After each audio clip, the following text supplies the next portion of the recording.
प्रियंका गांधी का कहना है कि मोदी जी ऐसे राजा हैं जो भेष तो बदलते हैं पर जनता के बीच में कभी नहीं जाते। क्यों? तो मोदी जी तो कहते हैं कि मैं जनता का नेता हूँ। हाँ जी, मोदी जी जनता के कैसी जनता के नेता है? मोदी जी के लिए अडानी जनता है, मोदी के लिए अंबानी जनता है, मोदी जी के लिए कपूर फैमिली जनता है। मोदी जी के पास आज तक पौने 2 साल में मणिपुर की लोगों से, मणिपुर की बहन बेटियों के परिवार से मिलने का मौका नहीं मिला।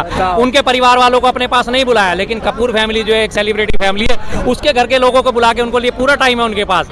और उसमें भी वो कह रहे हैं मैं उसको जो है वो मिस कर रहा हूँ। कौन है वो? तैमूर और एक और कोई वो जहा या जह कौन है, उनके बच्चे जो है, मैं उनको मिस कर रहा हूँ। आपको वो मिस नहीं करे? आप उनको मिस क्यों नहीं करते कि जो बहन बेटियों की नग्न परेड कराई गई उनके माँ बाप को तो आपने एक बार भी मिस नहीं करा। मोदी जी 3-3 घंटे बैठ के साबरमती आश्रम देखने का उनके पास टाइम है, लेकिन जनता के लिए 3 मिनट का टाइम नहीं निकालते वो कभी भी। जो दंगों में मारे गए उनके लिए संवेदना का शब्द नहीं निकला उनके मुंह से। 3 मिनट का संवेदना, 3 मिनट छोड़ो, 3 लाइनों का संवेदना का कोई शब्द नहीं निकला उनके मुंह से। तो फिर वो किस हिसाब से अपने मुंह से कह सकते हैं कि मैं जनता का सेवक हूँ? उनके लिए जनता है अडानी, उनके लिए जनता है अंबानी, उनके लिए जनता है माधवी बुच, उनके लिए जनता है N1 नीतीश बाबू, उनके लिए जनता है नायडू साहब, जो उनके सपोर्ट में खड़े हैं, भ्रष्टाचारी बलात्कारी जितने भी उनके सपोर्ट में, वो सारे उनकी जनता है। आम जनता से उनका कोई लेना देना नहीं उनके, क्योंकि उनका काम चल रहा है। उन्हें ईवीएम माता की कृपा से उन्हें लगातार वोट मिल रहे हैं और वो जीत रहे हैं, तो इसलिए उनका घमंड सर माथे पर है। इसलिए वो सोचते हैं कि ये जनता मेरा क्या कर लेगी, जनता के लिए मैं कुछ नहीं करूंगा, वोट तो फिर भी मुझे मिलने ही मिलने हैं। ये जनता कहीं भी वोट दे ले, किसी को भी वोट दे ले, वोट तो मेरे पास ही आएगा घूम फिर के, तो वो जनता की परवाह करेंगे ही क्यों? अच्छा, प्रियंका गांधी का कहना है कि जब भी महंगाई बेरोजगारी के मुद्दे पे बात करो मोदी जी से तो नेहरू जी का नाम लेने लगते हैं। क्या हर चीज की जिम्मेदारी नेहरू जी लेंगे? बिल्कुल बिल्कुल, क्योंकि इनके पास एक ही सबसे बढ़िया साफ सुथरा तरीका होता है निकलने के लिए। नेहरू जी की पुरानी बातों में उलझा दो और जो मेरे से सवाल करे जा रहे हैं वो सवाल ना करे कोई भी। वो सवाल मेरे से महंगाई पे, बेरोजगारी पे, भ्रष्टाचार पे, इन बातों पे सवाल नहीं उठने चाहिए। Last and final Nehru ji के टाइम पे चले जाते हैं। अब नेहरू जी के टाइम पे आप जा तो रहे हो तो नेहरू जी की उपलब्धियां तो देखो भाई साहब। नेहरू जी ने 1946 में अंतरिम सरकार के टाइम से और 1966 तक लगभग उनका जो है कार्यकाल रहा। 1964 तक, 64 में उनकी मृत्यु हुई थी। 64 तक 14 और 3 17 साल लगभग उनका कार्यकाल रहा। उस 17 साल में उनकी उपलब्धियां तो देखो। आप एक भी उपलब्धि तक पहुंच पाए हो उनकी? एक भी आपने नेहरू जी के बराबर के कद के बराबर की कोई एक नई चीज क्रिएट करी है तो बता दो। क्या मिला था हमें जब देश आजाद हुआ था? क्या मिला था? क्या हालत थी हमारे देश की? 34 करोड़ की जनसंख्या थी और हमारा जो वार्षिक बजट मात्र 193 करोड़ का था। 193 करोड़ का। पर हेड कितना आएगा? मात्र 4 रुपए पर हेड। 34 करोड़ के बजट में 194 अगर आप ले तो 4 या 5 रुपए लगभग, इससे ऊपर का पर हेड बजट नहीं आता। लेकिन उस बजट के बावजूद भी उन्होंने जीडीपी को कहां से कहां पहुंचाया, क्या क्या काम उन्होंने करे, जो इतनी उल्लेखनीय उपलब्धि हासिल करी। आईआईटी बनाए, इसरो बनाए, डैम बनाए, भाखड़ा नागल डैम बनाया, एनटीपीसी की स्थापना करी, डीआरडीओ की स्थापना करी, तमाम बड़े बड़े वैज्ञानिक क्षेत्र में, अप्सरा उर्वशी जिनकी मैं बार बार बात कर रहा हूँ, परमाणु रिएक्टर की स्थापना करी, भाभा परमाणु रिएक्टर की स्थापना करी। देश को जो है 2 युद्ध झेले। 62 का युद्ध उनके टाइम में हुआ, 62 का युद्ध चीन के साथ हुआ, उसकी बाहर निकले उस युद्ध से, कमर टूटी हमारी, हम हारे, लेकिन उसके बाद भी बाहर निकले, उससे देश को ऊपर उठाया। 48 में कबायली युद्ध हमने झेला था, उससे ऊपर उठाया देश को। क्या नहीं दिया उन्होंने देश को? हर चीज उनकी दी हुई है। आज की डेट में नेहरू जी का कर्जदार है देश, मानना चाहिए। जिसने जो काम करा मानना चाहिए। अब नेहरू जी की सबसे बड़ी गलती पता है सिर्फ एक क्या थी? मैं भी मानता हूँ उस गलती को। 1948 में जो है सरदार पटेल साहब ने आरएसएस पे प्रतिबंध लगा दिया था, लेकिन नेहरू जी ने दरियादिली दिखाते उस प्रतिबंध को हटा दिया, जिसको आज पूरा देश भुगत रहा है। आज अगर ये आरएसएस नहीं होती तो आज देश की हालात ये नहीं होते। आज हमारा देश 220 लाख करोड़ के कर्जे में नहीं होता। आज हमारे देश को भूटान, नेपाल और ये बांग्लादेश जैसे छोटे छोटे देश, अफगानिस्तान जैसे, श्रीलंका जैसे देश, मॉरिशस जैसे देश, और वो पीछे कौन सा एक और देश हुआ था हमारा 5 लाख की आबादी वाला, मालदीव जैसे देश, ये हमें आंखें नहीं दिखाते। आज इंटरनेशनल कोर्ट में हमारे गृह मंत्री के नाम पे मुकदमा दर्ज नहीं होता। आज हमारे अजीत डोभाल साहब के नाम पे मुकदमा दर्ज नहीं होता। लेकिन ये आज उनकी गलती थी। बस मैं नेहरू जी की इसी गलती से हमेशा खफा रहता हूँ कि उन्हें प्रतिबंध को चालू रखने देना चाहिए था। लेकिन खैर चलिए, कोई बात नहीं, कभी कभी कुछ चीजें हो जाती हैं। बाकी नेहरू जी के जूते में कभी पाँव नहीं डाल सकते, ये कभी नहीं पाँव डाल सकते, नहीं पहुँच सकते उनकी ऊंचाइयों तक ये कभी भी। जितना मर्जी कोशिश कर ले, नेहरू जी रहेंगे। देश को जो है लोग आज़ादी के बाद से नेहरू और गांधी के देश से ही जानते हैं। मोदी जी के देश से कभी भी ये नाम जाना जाएगा तो मोदी जी के देश में फेक नैरेटिव फैलाने में। अभी हमारा देश विश्वगुरु बना है, परसों ही अभी पिछले हफ्ते रैंकिंग जारी हुई है। फेक नैरेटिव में, फेक अफवाह फैलाने में, झूठी अफवाह फैलाने में, भ्रामक प्रचार करने में देश को नंबर 1 की उपाधि मिली है। इस मामले में जाना जाएगा। 67 सालों में सारी सरकारें मिलकर मात्र 55 लाख करोड़ का विदेशी कर्जा उठाती हैं और हमारे मोदी जी आके 2014 में सत्ता संभालते। आज हमारा देश 220 लाख करोड़ के कर्जे के तले दब चुका है। इस मामले में मोदी जी को जाना जाएगा। छोटे छोटे देश हमें आंखें दिखा रहे हैं। बांग्लादेश, ये नेपाल जैसा देश हमारी 8000 एकड़ भूमि पे कब्जा करे बैठा है और एसएसबी को, सीमा सुरक्षा बल को जो है साफ साफ बोलने की मनाही है। इस मामले पे आप नहीं बोलोगे, ये हालत कर रखी है देश की। तो मोदी जी का कार्यकाल जो है आगे चल के जब गिना जाएगा ना तो सबको पता चल जाएगा कितना बड़ा फेलियर था। सिर्फ इमेज बना रखी है, मीडिया के थ्रू एक इमेज बना रखी है 56 इंची की।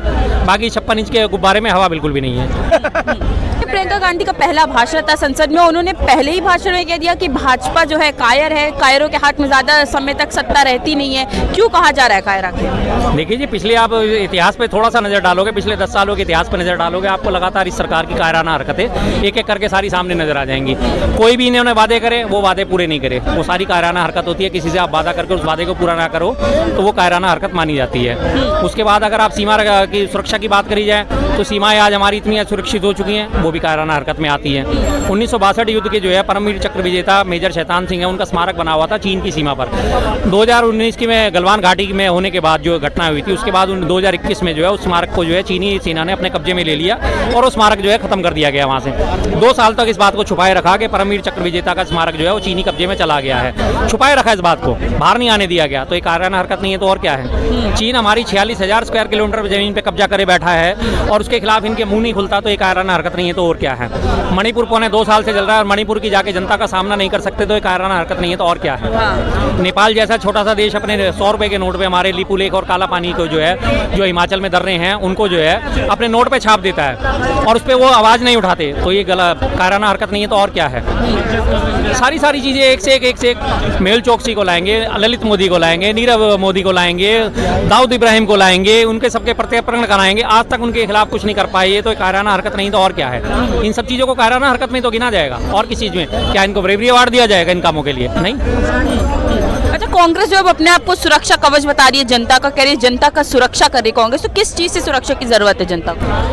इस जो है ये आज की डेट के जो हालात हैं उनसे सुरक्षा के लिए कांग्रेस जो है अपने आप को सुरक्षा कवच कहती है। जनता की आवाज़ दबाई जा रही है, जनता को बोलने नहीं दिया जा रहा, संसद में सांसदों को बोलने नहीं दिया जाता, कहीं कोई आवाज़ नहीं उठाने दी जाती किसी को भी। जो भी पीड़ित पक्ष है, चाहे वो दलित हो, चाहे वो मुस्लिम हो, चाहे वो और दूसरे अल्पसंख्यक हो, हर जगह सबके साथ जो है आज की डेट में अत्याचार हो रहा है। दलितों पे पेशाब करने, मुंह पे उनके पेशाब कर दिया जाता है, दलितों को घोड़े नहीं चढ़ने दिया जाता है। तो ऐसे लोगों की उनकी आवाज़ क्यों नहीं उठती? उनकी आवाज़ उठाने के लिए कांग्रेस है ना।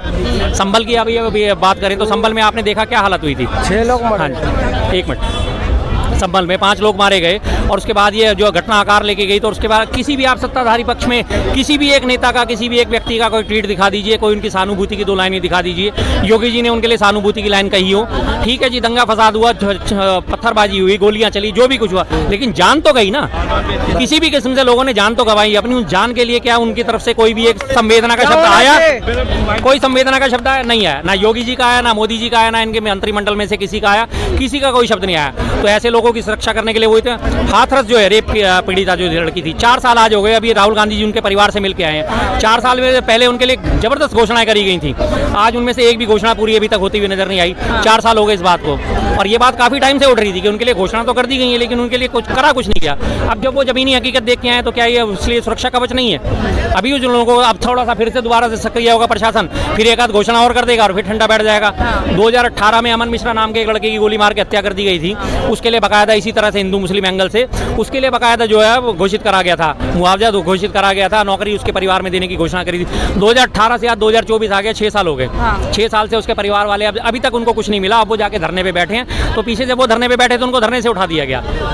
2 साल पहले अंकिता भंडारी हत्याकांड हुआ था देहरादून में अंकिता भंडारी हत्याकांड हुआ, उसकी जांच के लिए, उसकी निष्पक्ष जांच के लिए उसके माता पिता धरने पे बैठे। पत्रकार ने एक उनका साथ दिया, एक पत्रकार ने उनकी आवाज उठाई, पत्रकार को उठा के जेल में डाल दिया, उसको नंगा करके घुटनों के बल बैठा के उसकी फोटो वायरल करी गई उसका साथ देने के जुर्म में, और उनके माँ बाप को आज तक न्याय नहीं मिला। तो इसीलिए जनता का कवच तो कांग्रेस ही बन सकती है ना। ये लोग तो अगर इनके राज में तो आप देखो तो हर जगह बलात्कार बढ़ते जा रहे हैं, भ्रष्टाचार बढ़ता जा रहा है, अत्याचार बढ़ता जा रहा है। लगातार एक ही बात आपको सुनने में मिलेगी, लगातार मारो काटो दफन कर दो, मार देंगे गाड़ देंगे दफन कर देंगे, इसके अलावा कोई बात ही नहीं मिलती इनके मुंह से कभी भी। क्या कहना है? देखिए प्रियंका गांधी कह रही है कि अपना काम क्यों नहीं गिनाते मोदी जी, हमेशा नेहरू जी का नाम क्यों लेते? अब कितनी बार गिनाया जाए? पूरे साल तो हो गए गिना के, आप इनकी गिन लो शर्मा जी। ये मतलब कहने का मतलब ये 10 साल से क्या कर रहे हैं? कर ये रहे हैं कि अगर इनसे महंगाई बेरोजगारी किसी चीज पे सवाल पूछता है विपक्ष तो वो उसको मुसलमान के तराजू में तौल देते हैं। ये कर रहे हैं बस, और कुछ नहीं कर रहे हैं। अगर इनसे कोई सवाल करता है तो वो मुसलमान के तराजू में तौल देते हैं कि तुम मुसलमान हो, सवाल मत पूछो। अरे भाई, इस देश के लोगों ने आपको प्रधानमंत्री बनाया, आपसे ही सवाल करेंगे लोग। महंगाई हो, बेरोजगारी हो, किसानों पे, हाँ, रिक्शा वाला, पटरी वाला सब परेशान है, छोटे छोटे दुकानदार परेशान है। वो तो सवाल करेंगे, अगर सवाल करेंगे तो नहीं, मुसलमान की तराजू में तौल दो इनको, हाँ। ऐसा नहीं होना चाहिए ना।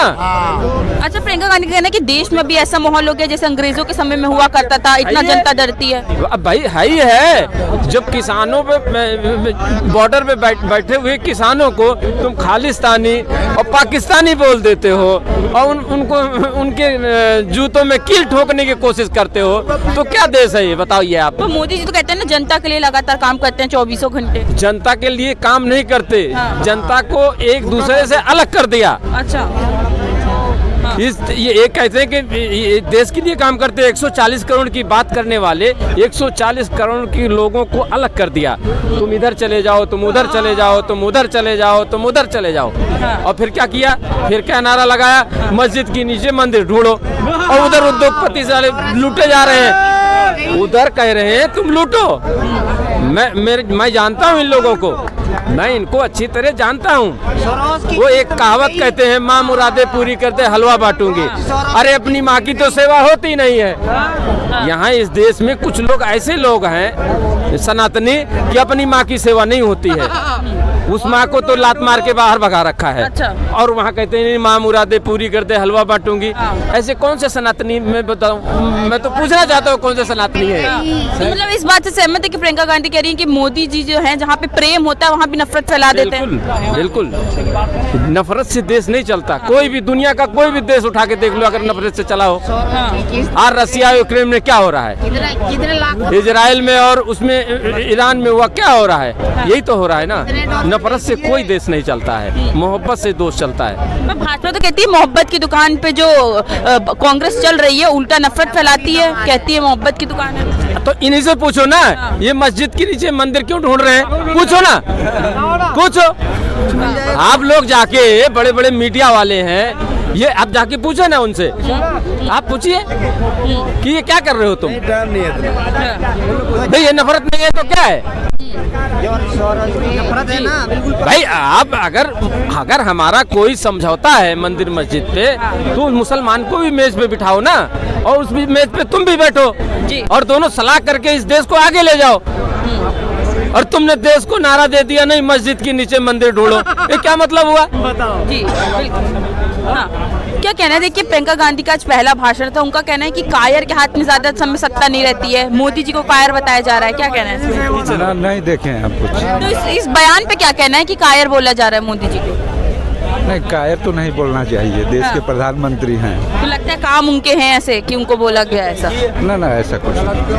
काम पसंद आता है मुझे। बिल्कुल पर वो तो कह रही है कि देखिए देश में ऐसा माहौल बना दे कि जनता अपनी बात भी नहीं रख पाती है सामने, अब आंदोलन करने से डरती है, बात सरकार के सामने बात ही नहीं रख पाती है। नहीं, ऐसा तो माहौल नहीं है। हाँ, ठीक।